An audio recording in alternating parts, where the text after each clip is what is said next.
여러분의 현명한 경매 길잡이 경매가 좋다. 정보 하나로도 인생을 바꿀 수 있는 부동산 경매의 세계에 오신 여러분 환영합니다. 여러분의 경매 실력을 높여드리기 위해서 쉬운 경매 강의부터 준비해봤거든요. 자, 김성훈의 경매가 좋다. 지금 출발할게요.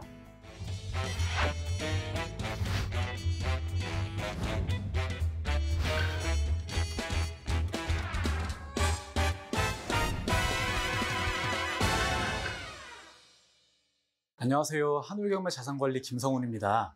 오늘은 백화점 대신 법원 가는 현명한 소비자들이라는 주제로 이제 기존에는 저희가 이론에 대한 시간을 가졌었는데 오늘은 실무와 관련된 시간을 가져보도록 하겠습니다. 우선 저희가 이론을 통해서 법원의 준비 과정, 경매물건 검색, 입찰표 작성, 낙찰 명도까지 이제 이론적인 부분을 한번 쭉 배웠으니 이제 오늘은 실제로 경매 물건을 검색하는 법을 한번 알아보겠습니다. 그렇게 해서 우리가 이제 경매 물건을 검색할 줄 알아야 법원에서 준비를 잘했는지, 또 법원에 언제 가는지, 입찰표 어떻게 쓰는지, 낙찰도 어떻게 받는지 이런 게 다 이루어지지 않겠습니까? 그래서 오늘은 저와 함께 일단 대표적인 무료 사이트인 대법원 경매정보 홈페이지와 기타 이제 사기업에서 만든 홈페이지를 좀 비교하면서 여러분들에게 알맞은 좀 선택을 할 수 있도록 제가 도와드리도록 하겠습니다. 우선 대한민국 법원 경매정보 홈페이지라는 곳이 있습니다. 이제 검색창에 대한민국 법원 경매정보 홈페이지를 검색하시면 이제 이렇게 화면이 나오게 되고요. 이제 여러분들은 여기서 하실 것이 이것저것 좀 눌러보시면 좋습니다. 그런데 이제 경매 물건 같은 경우는 여기서 검색을 하게 되고요. 만약에 여러분들께서 경매와 관련된 용어들이 조금 더 궁금하다. 그러면 이제 경매 지식란을 이용할 수 있는데요. 저와 함께 하나씩 좀 눌러보도록 하겠습니다. 우선은 경매 물건을 검색하기에 앞서서 경매 지식을 잠깐 확인해 보겠습니다. 이게 경매 지식을 검색을 해보시면 경매 절차도 나오고 경매 용어, 그 다음에 경매 서식. 이제 경매 서식 같은 경우는 이제 만약에 여러분들이 경매에 대한 이해관계인이다, 내가 채무자나 소유자나 채권자 또는 임차인이다, 그러면 각종 법원에 제출해야 될 서류들을 이 경매 서식을 통해서 이제 출력을 해서 이렇게 직접 글자를 치셔도 되고요. 그렇게 해서 납부하셔도 되고, 나는 만약에 인터넷으로 다운받는 게 힘들고 집에 프린터가 없다라고 하시는 분들은 어차피 여기에 나와 있는 모든 서류가 법원에 가셔도 현장에 나와 있습니다. 그렇기 때문에 여러분들이 편하신 방법으로 하시면 좋을 것 같고요. 그 다음에 저희는 간단하게 그냥 경매 용어 잠깐만 눌러보겠습니다.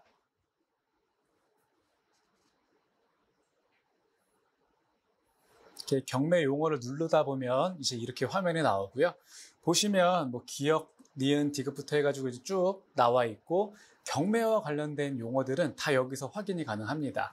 보시면 여러분들이 좀 무서워하는 가등기, 잘은 몰라도 일단 무서워하는 거 있지 않습니까? 가등기 같은 경우도 뜻도 나와 있고, 그 다음에 감정평가액에 대한 것도 나와 있는데, 여기 나와 있는 건 어디까지나 좀 이제 이론적인 부분이라 여러분들이 사실은 읽었을 때 이해하기가 쉽지는 않을 거예요. 그래서 이제 저와 같은 전문가들의 설명을 좀 들으면 같이 이해가 될 것인데, 그래도 여러분들이 제가 하는 말을 바로 듣는 것과 여러분들이 한 번 정도는 읽고 듣는 것 차이는 좀 분명히 있겠죠. 그렇기 때문에 이제 경매를 처음 시작하시는 분들은 이제 여기서 내가 그냥 모르더라도 그냥 한 번씩 쭉 읽어보시는 것을 좀 추천을 드리겠습니다. 그렇게 해서 이제 또 다시 돌아가 보겠습니다. 다시 이제 화면으로 돌아와서 이제 경매 물건을 실제로 검색을 저와 함께 해볼 건데요. 경매 물건을 탭하시고요. 이 경매 물건도 보면 너무 많아요. 검색하는 방법이 이렇게 쭉 많거든요. 실제로 저는 여러분들한테 이제 어떠한 추천을 드리냐면, 사실 대한민국 법원 경매 정보에서 물건 찾는 거는 쉽진 않아요. 이 중에 뭘 눌러야 되지, 또 까다롭기도 까다롭고요. 그래서 제가 조금 있다가 이제 사기업과 검색하는 법을 좀 비교를 해드릴 거니까 우선 지금은 좀 불편하시더라도 이 화면을 좀 계속 보겠습니다. 우선 여기서 보셔야 될 게 물건 상세 검색을 한번 누릅니다. 물건 상세 검색을 누르고 나면 이제 이러한 화면이 나오고요. 여러분들은 여기서 법원을 선택하셔도 되고, 또는 나는 서울의 특정 지역 또는 경기도의 특정 지역을 보고 싶다. 그러면 이제 이렇게 표시하셔도 되고, 또 그 다음에 나는 도로명 주소를 하고 싶다. 그러면 이걸 해도 되지만 실제로 저희가 많이 쓰이는 건 이건 아니고요. 그 다음에 또 이제 법원으로 검색하는 건 너무 좀 광범위하게 나와요. 그러다 보니까 사실은 저희가 실무에서는 이것도 별로 사용하지 않고 이제 소재지를 이용해서 많이 사용을 합니다. 그래서 소재지 저희는 집원 주소를 이제 클릭을 하고요. 요즘에 관심이 많은 거, 뭐 서울 아파트도 관심이 많지만 이제 전원주택 같은 것도 관심 많지 않습니까? 그럼 저 같은 경우는 한번 경기도 지역으로 한번 살펴보겠습니다. 경기도 지역, 뭐 여러분들 보통 가평이나 뭐 양평 이렇게 또 많이 선호하시더라고요. 그럼 저 같은 경우는 이제 가평을 검색하고 여기서 내려와서 저희는 용도. 만약에 여러분들이 여기서 용도 이런 걸 선택하지 않으면 가평군에서 진행하는 모든 물건, 토지, 건물, 공장, 상가 모든 게 나오거든요. 그렇기 때문에 여기서 한 번씩 좀 분류를 해줄 건데요. 우선 대분류를 들어가서 저희는 주택을 볼 거니까 건물이고요. 그 다음에 중분류에서는 주거용 건물, 그 다음에 저희는 주거용 건물 중에서 이제 단독주택을 보는 거죠. 이제 단독주택을 체크하신 후에 이제 이 검색 버튼을 누르면 됩니다. 그러면 지금 물건이 이렇게 쭉 보시면 한눈에선 보기가 힘들긴 한데 7월 18일부터 8월 1일까지 진행하는 물건이래요. 그러니까 이거 대한민국 법원 경매정보 홈페이지에서는 약 14일 정도 되는 것밖에 검색이 안 돼요. 그러니까 이 이후로 나는 뭐 예를 들어서 8월 30일, 뭐 9월에 하는 것도 보고 싶다 그러면 별도로 이 앞에 날짜도 다시 또 8월, 9월로 앞당기셔야지만 볼 수가 있습니다. 그렇게 해서 이제 잠깐 보시면 물건은 총 4개가 나왔는데요. 예를 들어서 첫 번째 물건 잠깐 보겠습니다. 첫 번째 물건을 보시게 되면 이제 여기 사건 번호가 나오고요. 그 다음에 여기 주소가 나오고, 뭐 건물이 보니까 여러 동이 쭉 이렇게 있네요. 뭐 1동, 2동, 3동, 4동, 5동. 그러니까 건물이 대지는 하는데 여러 동인 거죠. 그렇게 나오고, 보시면 매각물건명세서에 나오는 내용이 뭐 간략적으로 표시가 되긴 합니다. 그래서 이런 것도 읽어보시면 좋고, 우리가 이제 제일 중요한 거는 바로 이 부분이거든요. 이게 이제 감정평가 금액, 그리고 이게 이제 감정평가 금액, 여기가 이제 최저 매각 가격입니다. 그러면 이제 100%에서 49%까지 유찰이 됐다는 건 유찰이 2회 진행이 된 거고요. 경매 물건의 매각 기일은 2025년 7월 30일인 겁니다. 이렇게 해서 우리가 이제 물건을 검색하고 확인을 할 수 있는데요. 지금 여러분들도 보시면 아시겠지만 사실 좀 상당히 불편합니다. 지금 이 물건뿐만 아니라 뭐 이렇게 화면을 넘겨보면 뭐 다음 물건도 나오긴 하는데, 그러니까 여러분들 봤을 때 특히나 좀 이제 나이가 있으신 분들은 글씨도 작고 그냥 뭐 뭘 읽어야 될지 많이 불편하실 거예요. 그래가지고 제가 이제 여러분들께 추천드리는 방법은 이제 물건 검색을 하실 때는 대한민국 법원 경매정보 홈페이지보다는 기타 사기업에서 만든 홈페이지를 좀 참고하라고 저는 강의 중에도 그렇게 말씀드리는데요. 지금부터 좀 한번 비교를 해보도록 하겠습니다. 우선 사기업에서 제공하는 홈페이지는 여러 가지가 있는데, 보통 뭐 저 같은 경우는 이제 아무래도 경매에 대해서 일을 좀 많이 하다 보니까 유료 사이트를 좀 이용하는 편이고요. 여러분들이 보시는 뭐 경매 물건 검색하시는 방법은 사실은 유료 사이트나 무료 사이트나 크게 다르진 않습니다. 다만 이제 유료 정보 홈페이지의 경우에는 등기부 등본이나 전월세대 열람 등을 이제 무료로 제공한다는 차이가 있고요. 여러분들은 무료 사이트에서 검색하셔도 충분합니다. 또 검색하는 방법이 크게 다르지 않아요. 그렇게 해서 여기 보시면 우선 대법원 경매정보 홈페이지와는 다르게 뭔가 좀 보기가 좋습니다. 그냥 딱 보면 여기 바로 뭐 경매정보 뭐 이런 식으로 있지 않습니까? 이제 경매정보를 누르게 되면 이런 식으로 메뉴들이 쭉 나오고요. 저희는 뭐 간단하게 종합 검색을 한번 해보겠습니다. 이제 종합 검색을 하면 아까보다는 조금 더 화면이 보기가 편한데요. 여기도 집원, 도로명, 법원이 체크되어 있지만 기본적으로 집원을 많이 사용하기 때문에 자동으로 또 이렇게 집원이 체크가 되어 있네요. 그럼 우리는 여기서 똑같이 가평물건을 검색을 해볼 건데요. 마찬가지로 경기도, 가평군, 그리고 저희가 아까 전에 물건을 검색할 때 대분류, 중분류, 소분류에서 사실 좀 어려운 이렇게 막 용어들이 많지 않았습니까? 뭐 주거용 건물, 뭐 토지 건물 이런 식으로. 그런데 이런 유료 사이트나 무료 사이트의 경우에는 좀 보기 편하게, 한눈에 보기 편하게 다 나눠줍니다. 아파트가 보고 싶은지, 단독주택이 보고 싶은지, 또는 뭐 연립, 빌라, 또는 상가, 병원, 토지, 이렇게 좀 세세하게 나눠져 있고 이런 것도 이제 한눈에 볼 수 있다는 게 장점입니다. 그러면 저희는 이제 단독주택을 볼 거니까 단독주택을 체크를 하고 이제 검색을 눌러보겠습니다. 보시면 아까와 다른 거를 저희가 확인할 수 있어요. 저희가 대한민국 법원 경매정보에서 가평군의 단독주택을 검색을 했더니 총 4건이 나오지 않았습니까? 그래서 제가 말씀드린 게 대법원 경매정보 홈페이지에서 날짜가 보통 이제 14일 간격으로만 검색이 된다고 했잖아요. 그렇기 때문에 뭐 늦은 물건, 예를 들면 이렇게 8월 21일 앞으로 지금 뭐 오늘 녹화일 기준으로부터 34일 이런 뒤에 있는 물건도 쭉 검색이 되거든요. 그러다 보니까 무려 8건이나 검색이 됐어요. 그렇다 보니 가끔가다 이제 일반인 분들이 대한민국 법원 경매정보 홈페이지를 검색하면서 경매 물건이 너무 없어요. 왜 이렇게 안 나와요? 이렇게 얘기를 하는데 아까 말씀드렸다시피 날짜가 정해져 있기 때문이고요.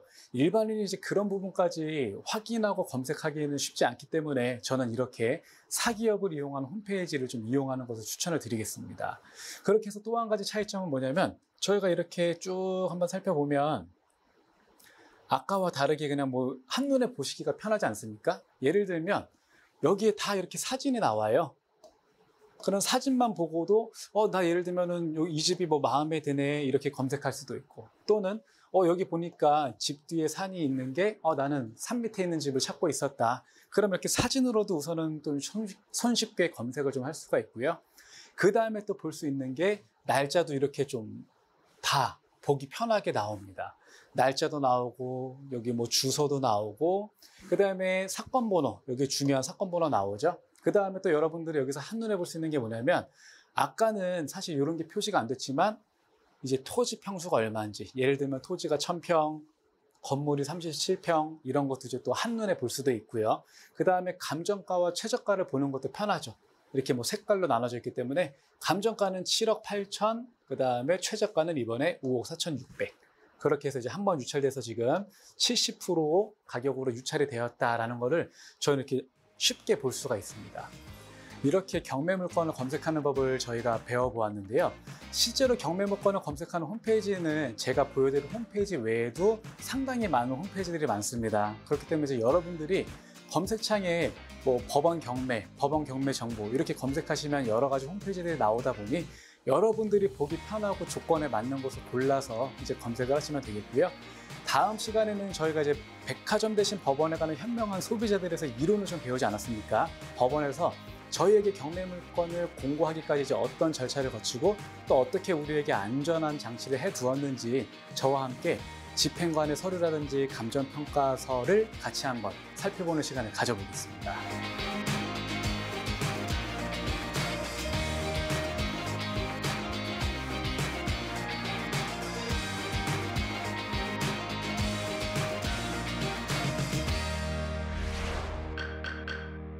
자, 오늘은 경매 물건 검색하는 강의를 함께 들어봤는데요. 저도 열심히 들어봤거든요. 네. 근데 물건 검색하는 게 뭐 쉽지 않다라고도 볼 수 없는 게 요즘에 워낙 잘 돼 있긴 한 것 같아요. 근데 처음 시작하시는 분들은 그렇다고 해서 대법원 경매 정보 사이트를 이용하는 게 되게 좀 답답할 수 있거든요. 네. 그렇다 보면 당연히 유료 사이트로 넘어가게 되는 것 같습니다. 근데 처음 시작하시는 분들에게 유료 부담스럽거든요. 네. 그렇죠. 여기 어떻게 해야 될까요? 무조건 결제하고 검색해야 되나요? 아니요. 저희 이제 수강생분들도 사실 이런 질문을 많이 주시는데요. 네. 저는 추천을 하기를 유료와 무료 사이트가 있는데 여러분들 이제 경매를 처음 하시는 분들이라면 네. 무료 사이트를 저도 추천을 하고 또 저 또한 처음에는 무료 사이트를 이용을 좀 했었습니다. 네. 근데 이제 나중에 여러분들 정말 경매 뭐 전문 투자자가 되거나 네. 또 이걸 뭐 업으로 하는 사람들이 있다면 그때는 저희가 이제 등기부나 이런 것도 일일이 확인할 시간이 부족하기 때문에 사실 유료 사이트를 이용할 수밖에 없지만 네. 경매를 처음 접하시는 분들은 본인의 연습을 위해서라도 무료 사이트를 이용하시는 게 좋고요. 다만 사이트가 굉장히 종류가 많아요. 네네. 그러다 보니까 무료 사이트도 천차만별인데 잘 찾아보면 등기부 등본도 무료로 제공해 주는 곳이 있거든요. 네네. 네, 저도 이제 저희 수강생들을 위해서 좀 찾아봤는데 네네. 있더라고요. 그래서 이제 여러분들도 경매 정보 홈페이지 여기저기 좀 많이 검색하셔서 본인의 조건에 맞으시는 거 좀 찾으시면 좋겠습니다. 지금 뭐 이니셜만이라도 좀 알려주시면 안 될까요? I로 시작했습니다. I로 시작하는 네. 무료 이 경매 정보 사이트가 있다고 하니까 검색해보면 손쉽게 찾을 수 있는 거죠? 네. 그런데 이제 여러 개 나오면 좀 아까도 말씀드린 대로 등기부 등본까지 무료로 공개해 주는 곳은 조금 노력을 해서 찾으셔야 될 것 같습니다. 네, 저희가 이제 뭐 정보 공개 때문에 해드리지는 못하지만 정보가 분명히 있다고 하니까요. 꼭 검색해 보셨으면 좋겠습니다. 자, 김성훈의 경매가 좋다. 여러분들께서 경매에 대한 모든 것을 알아갈 수 있는 곳입니다. 어떤 상담이든 어떤 정보든 상관없으니까요. 샵 3772번 또는 하단에 있는 QR코드 찍고 들어오셔서 여러분들이 궁금한 점 남겨주시면 저희 여기 계신 전문가님께서 여러분들의 궁금증을 해결해 드리도록 하겠습니다. 자, 그럼 첫 번째 저희에게 들어온 사연 함께 만나보겠습니다. 우선 제가 보고 있는 게 있는데 어떤지 한번 봐주세요.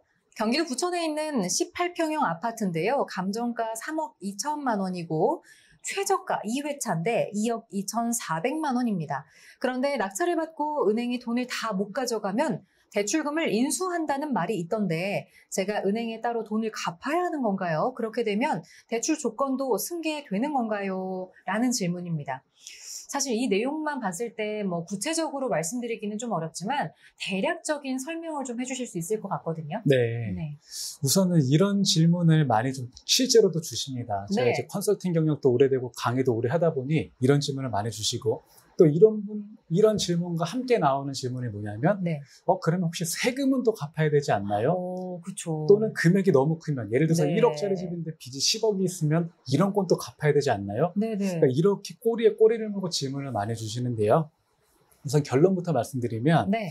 대출금을 인수한다는 말이 있던데 은행에 따로 돈을 갚아야 하는 건가요? 이 질문은 사실은 잘못된 질문입니다.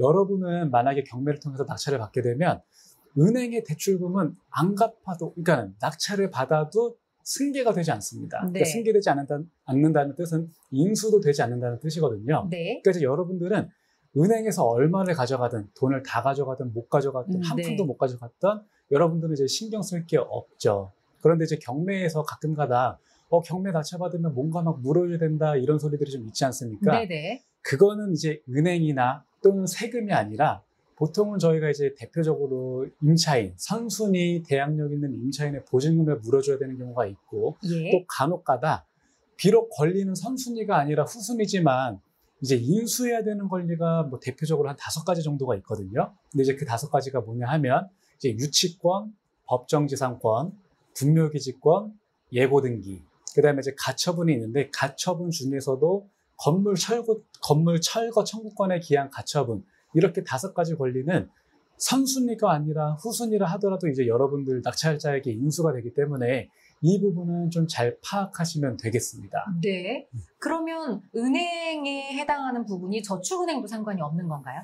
네, 뭐 1금융권 저축은행 네. 아까도 얘기했지만 금액이 얼마가 됐든지 간에 전혀 상관없습니다. 그러니까 말씀하셨던 것처럼 은행이나 저축은행 이렇게 금융기관에 뭐 해당되는 부분은 전혀 신경 쓸 게 아니라 다른 부분, 그러니까 유치권, 가처분, 예고등기, 법정지상권, 분묘기지권 이렇게 5가지는 네. 꼭 기억을 해주시는 게 좋을 것 같습니다. 그러면 지금 이분의 상황에서는 대출 조건도 승계가 되는지 이것도 물어보셨는데 전혀 해당 네. 사항이 없는 게 되는 거네요. 그렇죠. 사실 이제 이 질문도 주셨는데 제가 아까 처음에 같이 말씀드리지 않은 이유가 이거는 사실 좀 매우 고수, 경매를 좀 많이 잘 아시는 분들한테는 네. 이게 전혀 틀리다라고 네, 할 수는 네. 사실 없거든요. 근데 이제 일반적인 뭐 경매 서적이나 일반적인 강의에서는 저도 그냥 대출 조건 승계 안 됩니다 이렇게 얘기를 하겠지만 예. 저 같은 경우는 이제 NPL도 전문으로 하는 입장에서 네. 사실 이론적으로 불가능하지는 않아요 또. 이런 상황이 네. 있을 수는 있겠군요. 있을 수는 있지만 거의 뭐 일어날 일이 없다고 봐도 그만인데요. 이제 이런 상황은 어떤 상황이냐면 뭐 1금융권에서 경매를 진행시키면서 승계를 해주는 사례는 99.9% 없고요. 보통 네. 이제 이런 경우는 저같이 이제 NPL 채권을 매입한 후에 낙찰 예정자와 저와 이제 뭐 모종의 좀 거래를 하는 거죠. 네. 만약에 낙찰자가 이건 낙찰받고 싶은데 당장 뭐 잔금은 없다. 그래서 우선 뭐 저를 예를 들면 저의 채권을 좀 인수를 해서 나중에 좀 갚으면 안 되겠냐라고 하면 별도로 제가 법원에 채무인수 신청이라는 걸 할 수 있습니다. 네네. 근데 이제 이 부분은 사실은 좀 체계도 잘 안 나오고 어려운 부분이기 때문에 예. 시청자 여러분들은 사실 없다고 생각하셔도 되겠지만 네. 채무인수라는 걸 법원에 제출하고 인수신청서를 제출하고 법원에서 만약에 인정을 해준다면 승계가 가능하긴 합니다. 네. 네. 네, 일반적으로는 우리가 뭐 활용한다거나 아니면 이런 일들이 뭐 발생하는 일은 많지 않다. 이렇게 좀 이해하면 될 것 같습니다. 저희 경매가 좋다에서는 여러분들의 정보, 궁금한 내용들 다 자세하게 상담해드리고 있는데요. 하나하나 좀 구체적으로 물어보고 싶으신 게 있다면 전화 상담도 열려 있습니다. 샵 3772번으로 신청하시거나 하단에 있는 QR코드 찍고 들어오셔서 문자 상담, 전화 상담 둘 중에 선택할 수 있으니까요. 많은 참여를 부탁드리겠습니다. 좀 더 전화 상담을 통해서 알려드리면 더 자세한 상담을 해드릴 수가 있거든요. 그러니까 전화 상담도 많은 참여를 부탁드리겠습니다. 자, 다음 사연도 만나보겠습니다. 이번에는요. 안녕하세요. 경매와 부동산 관련해서 이제 막 공부 시작했습니다. 오늘 스터디 하던 중에 부동산 등기부 등본은 공신력이 없다는 말이 나오더라고요. 무슨 뜻인지는 알겠는데 이해는 잘 안 가더라고요. 이런 사례가 진짜 있나요? 라고 질문 주셨습니다. 사실 저도 그 공인중개사 공부를 했었는데 이 말을 듣고 이게 무슨 소리야? 라고 했던 기억이 납니다. 네. 지금은 당연하게 받아들이는 상황인데 근데 이 공신력이 없다는 말이 그러면 우리가 등기부 등본을 보고 뭐 경매도 참여하고 매매 거래도 이루어지고 하는데 이게 공신력이 없으면 보호를 못 받는 건가? 이렇게 생각할 수 네. 있는 거잖아요. 근데 이 말은 사실은 뭐 법적으로도 나와 있는 내용이긴 하잖아요. 네. 그렇죠? 어떤 내용인지 좀 설명을 해주시죠. 네, 우선 이 얘기를 해드리면 많은 분들은 사실 놀랍니다. 그러니까 이렇게 공부를 좀 하신 분들이나 부동산에 관심 있으신 분들은 우리나라 등기부등본은 공신력이 없다더라 이런 것을 알고 있지만 네. 또 대부분의 일반 시청자분들은 또 공신력이 없다는 게 무슨 말이지 저게 정말인가라는 또 궁금증을 가지실 수도 있어요. 네. 그래서 저 같은 경우도 사실은 대학 강의 중에 중요한 내용이기 때문에 이걸 이제 2주차에 꼭 넣어서 이제 많이 알려주긴 하거든요. 네네. 이제 공신력이 없다는 뜻은 뭐냐면 우선 공신력을 쉽게 표현하면 이제 널리 알리는 힘인 건데요. 이제 만약에 공신력이 없다. 그럼 이제 무슨 얘기냐면 우리가 부동산 등기부등본을 보고 등기부등본을 믿고 거래했는데 이 등기부등본이 잘못되면 그 손해는 고스란히 매수인이 또는 낙찰자가 그렇죠. 져야 된다는 이런 뜻이거든요. 네. 근데 이제 이거는 경매에서만 해당되는 건 아닙니다. 오히려 경매는 어떻게 보면 또 법원에서 절차를 진행하기 때문에 뭐 비교적 뭐 굳이 이론적으로는 또 공신력이 없어서 문제가 될 수는 있지만 네. 경매보다는 사실 매매에서 많이 일어나는 상황이거든요. 네. 왜냐하면 또 매매가 아무래도 사실상 매도인이나 누군가 속이려는 사람 입장에서는 훨씬 법원을 상대로 속이는 것보단 일반인을 상대로 속이는 게 쉽기 때문에 이제 예. 이런 일이 발생을 하는 건데 제가 예를 들면 사건을 좀 몇 가지 하나 좀 소개를 좀 해드리겠습니다. 네. 경기도 고양시에 있는 모 빌라인데 이거는 조금 이렇게 피해자들이 불쌍해요. 왜 불쌍하냐면 한 명이 아니라 다수의 피해자가 발생했거든요. 예. 근데 이제 어떤 상황이었냐면 경기도 고양시에 있는 다세대 빌라를 매매를 진행을 했는데 뭐 이렇게 정상적으로 거래를 해서 이렇게 한 1년 정도를 살았어요, 실제로. 네. 근데 1년 정도 살다가 갑자기 집으로 뭔가 소장이 하나가 날라옵니다. 그게 무슨 소장인가 했더니 갑자기 뭐 어디 땡땡 농협에서 이 집에 내 근저당권이 불법으로 말소가 됐다 해서 내 근저당권을 다시 살려달라. 뭐 제가 쉽게 얘기하면 그냥 이런 표현이죠. 네. 내 근저당권 다시 살려달라 이런 소송이 걸려왔고 집주인들은 이제 어이가 없는 거죠. 예. 내가 현금 주고 부동산 등기부등본에 아무것도 없는 거 보고 다 확인하고 계약을 체결했는데 그게 무슨 소리냐? 왜 갑자기 내가 당신들 돈을 물어줘야 되냐? 이게 어떤 사유인가 봤더니 기존 집주인이 이제는 뭐 불법으로 소유권을 취득했다 이런 문제가 아니라 좀 이렇게 알고 보니까 법무사 사무장을 했던 분이었더라고요. 네네. 그러다 보니까 이제 기본적인 법적 지식이 좀 있는 상황이었고 또 이분이 농협하고 거래를 하던 사무장이었어요. 그러다 보니까 이제 농협의 서류를 위조한 겁니다. 아. 농협의 서류를 위조해서 근저당권을 말소를 시켜버린 거예요.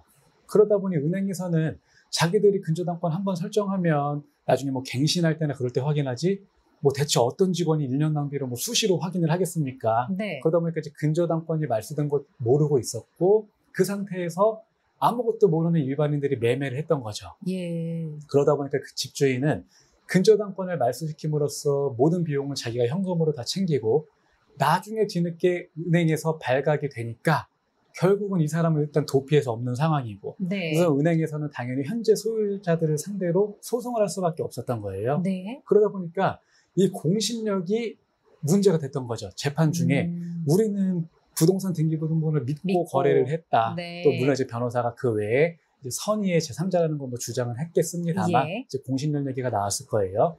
그래서 이제 여러분들 시청자분들은 이 얘기를 들으면 좀 어떤 생각이 무섭죠, 드실지 무섭죠. 네, 네. 그러면 소송에서 우리 피해자들을 보여줘야 되는 거 아닌가 이런 판단을 좀 할 수 있잖아요. 네. 근데 이제 여러분들 생각처럼 우선 1심에서는 소유자들이 승소를 했습니다. 네. 그 말소가 된 근저당권을 다시 회복하지 않아도 된다. 예. 결론은 뭐 돈 물어주지 않아도 된다. 이렇게 이런 판결이 나왔지만 2심에서 결국은 판결을 뒤집어 버렸어요. 네. 결국은 이 질문처럼 부동산 등기부에는 공신력이 없기 때문에 그걸 믿고 거래한 사람들을 보호해주지 않은 겁니다. 아이고. 그래서 이 다수의 피해자들은 다시 어쩔 수 없이 근저당권이 지금 회복되는 바람에 네. 울며 겨자 먹기로 근저당권을 갚을 수밖에 없는 상황이었고요. 네. 그래서 이렇게 부동산 등기부 등본은 공신력이 없기 때문에 이제 이런 거를 예방하기 위해서는 여러분들은 부동산 등기부를 보면서 이제 그 이해관계들을 만나서 조금 더 이제 미심쩍은 부분들은 물어보고 네. 또 이제 부동산 전문가들의 도움을 받아서 혹시 뭐 말소 사례에 조금 더 의심스러운 정황은 없었는지 이런 것들을 좀 확인하는 방법이 있겠습니다. 네. 그러니까 뭐 공신력이 없다라고 해서 이걸 절대 믿으면 안 돼. 이렇게 생각하지 마시고 내가 이 내용만 가지고 단정하지 말고 다른 일도 있을 수 있겠구나라고 가정하고 접근하면 그러면 좀 사고를 예방할 수 있지 않나 싶습니다. 너무 무섭게만 생각하지 마시고요. 그렇죠. 그래서 제가 팁을 마지막으로 하나만 더 드리겠습니다. 제일 중요한 것 같아요. 네, 팁을 하나 드릴게요. 네. 나는 아무도 못 믿겠다. 나는 성격상 어느 누구도 믿을 수가 없다. 소유자가 누구고 나는 아무도 못 믿겠다. 그럼 부동산 거래를 못 하느냐? 그건 아니고요. 네. 이제 여러분들이 뭐 이렇게 실제로 실생활에서 잘 이루어지진 않으니까 잘 모르는 것인데 부동산 권리 보험이라는 게 있어요. 네. 그러니까 이제 부동산 등기부 등본을 믿고 거래했는데 사고가 나면 뭐 우리 알다시피 뭐 어디 다치면 보험금 나오지 않습니까? 네. 그렇게 사고가 터지면 나오는 보험 상품도 있는데 실제로 이걸 사용하는 사람은 저도 못 받고 또 저도 네네. 한 적은 없습니다. 네. 이게 비싼가요? 생각보다 금액은 저렴하더라고요. 아, 그래요? 10만 원 정도 하는 걸로 뭐 들은 것 같습니다. 이런 게 있었군요. 부동산 권리보험도 여러분 한번 고려해 보시면 좋을 것 같습니다. 진짜 나는 이걸 못 믿겠고 의심이 좀 많으신 분들은 괜찮은 것 같아요. 네. 10만 원 이쪽 저쪽이라면. 자, 저희가 여러분들의 고민 상담, 경매에 대한 어떤 내용이든지 상담을 도와드리고 있는데요. 자세한 상담 원하시는 분들 샵 3772번 또는 하단에 있는 QR코드 찍고 들어오셔서 여러분들의 고민 상담 남겨주시면 여기 계신 전문가께서 여러분들의 고민을 친절하게 상담해 도와드리겠습니다.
네, 이번 시간은 화제의 물건 시간입니다. 경기도 광주에 나온 물건을 한번 들여다보도록 하겠습니다. 최근 경매 시장의 주택 한 채 값으로 4채를 얻을 수 있는 파격적인 매물이 나와서 이목을 끌고 있는데요. 총 27억 원의 가치를 평가받아서 시장에 나온 주택과 부속 건물 그리고 땅이 유찰되면서 6억 원대까지 떨어졌습니다. 권리상 하자도 깨끗한 편이라고 하는데요. 4채의 집 중에 한 채에만 거주자가 점유자로 등재돼 있지만 따로 전입신고는 하지 않았습니다. 그래서 낙찰자가 인수해야 할 보증금은 없는데요. 지금까지 왜 이렇게 많이 유찰이 됐고 6억 원대까지라면 나도 한번 도전해봐야지 라고 생각하시는 분들 많으실 것 같아서 이것을 이 화제의 물건으로 한번 준비해봤습니다. 전문가님, 네. 이게 너무너무 대단한 것 같은 네. 엄청나게 부자가 된 것 같은 그런 느낌을 받을 만큼 되게 저렴한 물건이지 않나라는 네. 생각이 들거든요. 근데 벌써 이제 유찰이 되면서 이제는 4채를 6억대에 네, 저희가 낙찰을 받을 수가 네. 있는 상황입니다. 이 물건 한번 분석을 해주시겠어요? 아, 네. 우선 제가 이 물건을 뭐 현장까지 가서 조사를 하거나 그런 부분은 아니지만 네. 이 사건을 처음 보자마자 문제점을 바로 좀 발견할 수 있었습니다. 그래요? 네. 여기 지금 보니까 보증금 인수될 것도 없고 음. 그러면 다 괜찮지 않을까요? 그렇죠. 이제 경매 초보자들은 우선 네. 등기부등본만 파악하고 말소기준 원리 찾아서 내가 물어낼 게 없으면 괜찮겠네 이렇게 좀 많이 판단을 하지 않습니까? 네. 그렇다 보니까 여기 기사에서도 권리상 하자도 깨끗하다. 또 이제 뭐 낙찰자가 인수해야 될 보증금도 없다. 이렇게 하다 보니 많은 분들이 그럼 이거 물건 낙찰받아도 되겠네 이런 생각을 하는데 네. 저도 이제 그러면 궁금해서 이렇게 많은 분들이 질문을 하시길래 한번 살펴봤더니 네. 저는 대뜸 보이는 게 뭐였냐면 건물이 겉보기에는 멀쩡했거든요. 네. 뭐 감정평가서성 사진도 너무 좋더라고요, 집이. 그런데 이제 어떤 문제가 있었냐면 사용 승인을 받지 않은 집이었던 겁니다. 사용 승인이요? 네. 이건 또 어떻게 해결을 해야 되나요? 근데 이제 사용 승인을 받지 않았다고 사실은 무조건 문제되는 건 아니고 네. 사용 승인을 받지 않은 사유를 우선 검색을 해야 되는데 내가 실제로 뭐 현장에서도 판단할 수 있고 또는 이제 해당 구청 허가관청에 가서 혹시 이렇게 사용 승인이 되지 않은 이유가 무엇인가요? 라고 이제 파악을 할 수 있는데요. 네. 단순하게 다 지어놓고 준공검사를 하기 전에 제가 시청자분한테 그러면 우선 사용 승인에 대해 먼저 좀 짧게 설명을 드릴게요. 네, 그게 뭔지 모르시는 분들 많으실 것 그렇죠. 같아요. 뭔지 모르실 것 같은데 사용 승인이 뭐냐면 간단하게 내가 건축을 하기 위해서 이제 건축 허가를 받고 이제 착공 신고를 한 후에 건물을 다 짓고 나면 준공검사를 받습니다. 그러니까 준공검사 받아서 내가 도면대로 또는 뭐 공사 원래 계획대로 진행을 했는지 확인하고 네. 문제가 없다 그러면 그때 이제 사용 승인이 나면서 저희가 뭐 등기도 할 수 있고 건축물 대장도 만들어지고 이제 이렇게 되는데 이 사용 승인이 되지 않았다는 거죠. 그러니까 이제 그 말은 여러 가지 사유가 있을 수 있지만 공사가 중단됐을 수도 있고 네. 공사가 됐는데 준공 검사만 마저 못 받아서 왜냐면은 뭐 채무자가 어차피 망한 마당에 내가 뭐하러 준공 검사를 받겠냐 누구 좋다고 받겠냐 뭐 이랬을 수도 있어요. 그래서 우선은 제가 사진을 봤더니 멀쩡하더라고요. 네. 그러면 이제 만약에 아무 문제가 없다 그러면 이건 낙찰자가 낙찰을 받고 그냥 다시 준공검사 신청해서 사용 승인을 받으면 간단한 문제이거든요. 예. 그런데 여기서 또 저는 전문가니까 그래서 한 가지 더 파악한 게 있었는데 네. 중요한 게 하나 있습니다. 이제 저희가 도면을 제출하잖아요. 네네. 그러니까 허가관청이 허가를 받으면서 우리가 뭐 도면을 제출하면서 뭐 벽 두께는 어떻게 구조는 어떻게 또 대지에서 어디 위치하겠다 이런 거 제출하게 되는데 가장 큰 문제가 도면과 일부 불일치한 부분이 있었어요. 네. 그렇다면 이건 좀 심각한 문제죠. 그래요? 그 불일치한 부분이 만약에 면적이 꽤나 크다면 그 부분을 그냥 잘라내야 된다는 얘기거든요. 다시 지어야 된다는 그렇죠. 얘기인 거죠? 잘라내서 그 도면에 맞게끔 해야 준공검사를 받을 수 있기 때문에 네. 이 물건 같은 경우는 여러분들이 꼭 나는 하고 싶다. 그러면 반드시 현장에 가서 도면과 어떤 부분이 어떻게 다른지 또 그걸 해결하기 위해서는 비용이 얼마나 소요될 수 있는가 이런 걸 확인하고 유찰을 해야 될 것입니다. 유찰되는 데는 이유가 있는 것 같아요. 그냥 유찰되는 거는 거의 없는 것 같습니다. 네, 맞습니다. 네, 만약에 도면이 불일치하는 것들을 뭐 확인하려고 하면 다 구청에 가서 우리가 확인을 하고 그 이후에 어떻게 뭐 자금 계획이라든지 이런 걸 세워야 되는지 좀 확인을 해볼 필요가 있는 것 같습니다. 되게 이게 공부가 되는 내용인 것 같아요. 네. 저도 내채 6억? 친구들 4명 모아다가 이렇게 한번 구매해보면 좋지 않을까라고 단순하게 생각했는데 큰일 날 뻔했습니다. 네. 자, 이번에는 저희가 경매에 대해서 여러분들께서 오해하고 있는 게 있는지 진실 혹은 오해 시간인데요. 제가 질문을 드리면 우리 전문가님께서 OX로 답변해 주시면 되겠습니다. 자, 첫 번째 질문부터 드릴게요. 경매도 부동산 중개사를 통해 입찰할 수 있다. 그러니까 대리 입찰이 가능하다. 네. OX로 들어주시죠. 하나, 둘, 셋. 요거 좀 사실 세모 같아요. 그래요? 네. 저는 근데 대리 입찰 되는 걸로 알고 있었는데. 그렇죠. 많은 분들이 부동산인데 왜 경매를 못해? 당연히 뭐 대리 입찰도 할 수 있겠지 이렇게 좀 생각을 할 수가 있잖아요. 네. 근데 이게 왜 세모냐면 단순히 부동산에서 자격증을 따서 공인중개사가 됐다고 해서 대리 입찰할 수 있는 게 아니고요.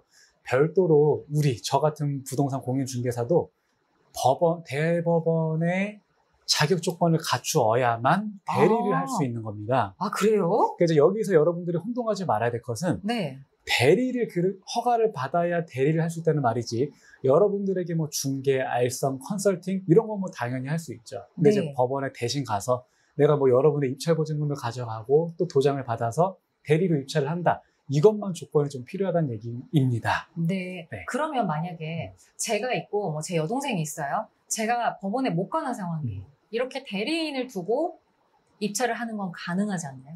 네. 일반인들은 얼마든지 가능하고요. 네. 공인중개사가 이렇게 대리를 업으로 하는 거는 이렇게 허가가 좀 필요하다는 얘기입니다. 그래서 예. 저 같은 경우는 여러분들이 사실은 사고를 좀 방지하기 위해서라도 대리로 맡기지 마시고 꼭 본인이 가거나 본인의 가족 그렇게 보내시는 것을 추천하고, 또 저는 항상 그렇게 일을 하고 있습니다. 네. 자, 다음 하나 더 진실 혹은 오해 알아보겠습니다. 경매 입찰서의 이름이나 주소를 잘못 쓰면 무효 처리된다. 들어주시죠. 하나, 둘, 셋.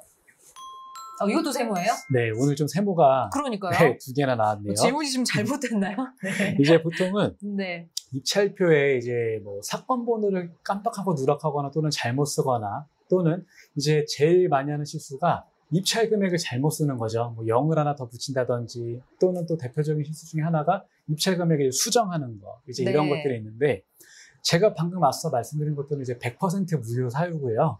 이제 이번에 퀴즈는 이름이나 주소를 잘못 쓰면 무효라고 했잖아요. 네네. 이게 왜 이제 세모냐 하면, 사실 이것도 뭐 책에는 잘 안 나옵니다. 이런 실수가 잘 이루어지진 않으니까. 네. 근데 이제 이거를 법원 그 규칙, 처리 규칙이 있어요. 그래서 저도 한번 좀 검토를 한번 해봤던 적이 있는데, 대리인의 경우, 만약에 대리 입찰의 경우에 뭐 입찰표에 이름을 잘못 썼는데 위임장이나 입찰 봉투 또는 도장, 이제 도장을 날인하지 않습니까? 네네. 도장이 명확하게 그 사람의 이름이 나타난다라고 판단이 되면 유효를 해줄 수도 있다. 그러니까 해줘라가 아니라 유효를 해줄 수도 있다. 이렇게 나왔기 때문에 네네. 우선은 경우에 따라서 여러분들이 이름이나 주소를 잘못 썼을 때 무효가 될 수도 있고 안 될 수도 있을 것 같아요.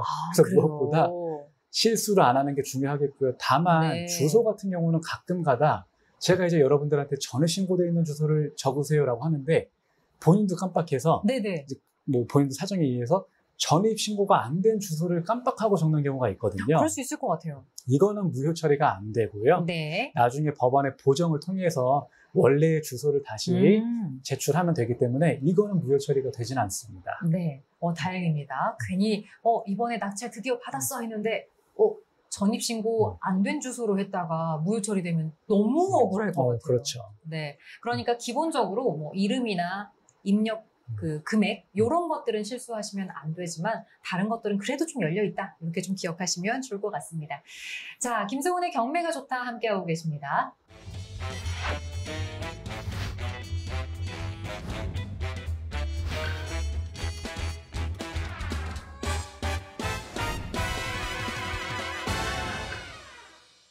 네, 경매에 대한 모든 정보를 알 수 있는 시간, 김성훈의 경매가 좋다 함께하고 계시는데요. 여러분들 경매 받기 전에, 낙찰 받기 전에, 낙찰 받은 후라도 언제든지 열려있는 경매가 좋다 참여해 주시면 저희 김성훈 전문가께서 여러분들 상담을 도와드리고 있는데요. 샵 3772번 또는 하단에 있는 QR코드 찍고 들어오셔서 어떤 내용이든 상담 내용 남겨주시면 친절하게 답변 도와드리겠습니다.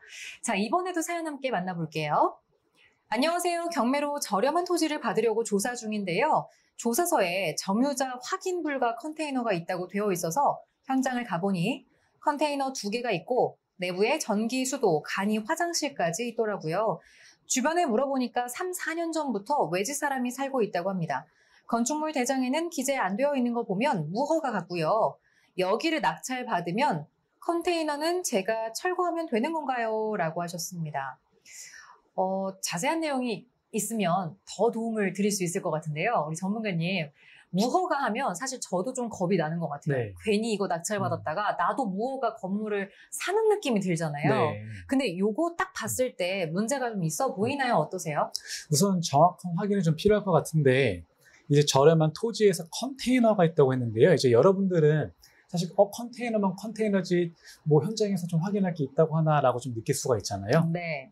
그런데 우선은 제가 봤을 때 경험상 이 컨테이너가 고정이 되어 있진 않은 농막의 형태일 확률이 높긴 한데, 꼭 그렇게 생각하시면 안 됩니다. 가끔가다 예. 바닥에 붙어서 고정이 되어 있는 정식 컨테이너가 있을 수도 있어요. 네네. 그러니까 우리가 밖에서 보면 컨테이너인데 그거 이제 건축 허가를 받아져 있는 건물이 있을 수도 있거든요. 네. 물론 이제 흔한 경우는 아닙니다. 그래서 만약에 이 컨테이너가 그냥 간단하게 이동이 가능한 농막식이다. 그러면은 뭐 당연히 이건 무허가죠. 왜냐면 신고하는 거니까. 근데 만약에 신고가 안 돼 있다고 하면 이제 이분이 말씀해 주신 것처럼 철거를 그렇다고 마음대로 할 수는 없고 소유권을 좀 취득을 할 수는 없습니다. 그렇기 때문에 이제 컨테이너 소유자를 찾아서 협상이 가장 중요한데요. 우선 그 전에 저 같은 이제 좀 경매 전문가들은 이런 걸 좀 확인을 하죠. 어떤 걸 예. 확인하냐면 우선 컨테이너가 있으면 저희는 감정평가서를 한번 보게 됩니다. 예. 마침 저희가 이제 또 다음 방송에서 감정평가에 대한 실무를 한번 하지 않습니까? 이제 네. 질문하신 분들 보시면 좋을 것 같은데 감정평가를 통해서 이 컨테이너가 만약에 감정평가서에 포함이 돼 있다.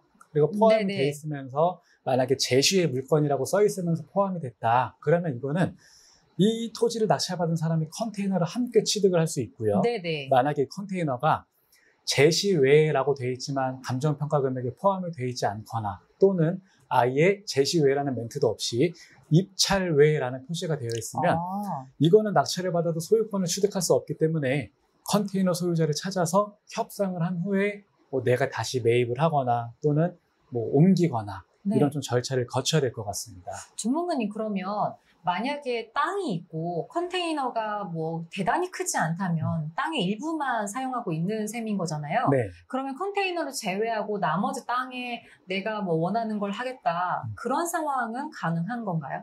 가능합니다. 컨테이너뿐만 아니라 만약에 묘가 있다 하더라도 네. 그 부지를 제외하면 사용이 가능하고요. 오히려 컨테이너 소유자를 또 그렇게 압박하는 것도 좋은 방법 중에 하나겠죠. 이거 떼고 내가 뭔가를 짓겠다. 그러면 컨테이너 사용을 어차피 못할 거 아니냐. 뭐 네. 이런 식으로. 예.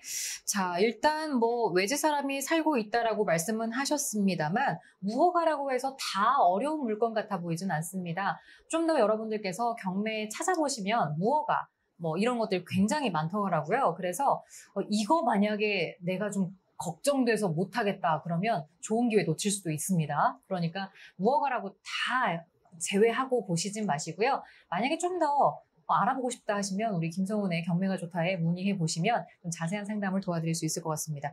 실제로 이렇게 뭐 토지에는 무허가 그리고 뭐 건물도 무허가 뭐 이런 네. 것들 저도 심심치 않게 보게 되거든요. 그러면 이런 경우라면 어떤 것들을 또 우리가 알아보면 좋을까요? 아까 말씀하셨던 것처럼 네. 뭐 제시외 건물이라면 오히려 좀 더 쉽게 우리가 접근할 수 있을 것 같은데 이런 내용도 전혀 없다. 그런 경우라면 네. 또 어떤 걸 좀 고려해보면 좋을까요? 네, 우선 제가 시청자분들께 그렇지 않아도 이 내용이 컨테이너가 아니라 주택이었으면 좀 어땠을까? 네네. 왜냐하면 이제 주택도 이런 경우가 충분히 있을 수 있고 더 많거든요. 예. 이게 만약에 주택이었고 무허가 건물이다, 입찰에 포함이 되지 않았다 그러면 네. 우리는 이제 여기서 아까 제가 얘기했던 제시외나 입찰외가 아니라 법정지상권 문제로 가게 되는 거고요.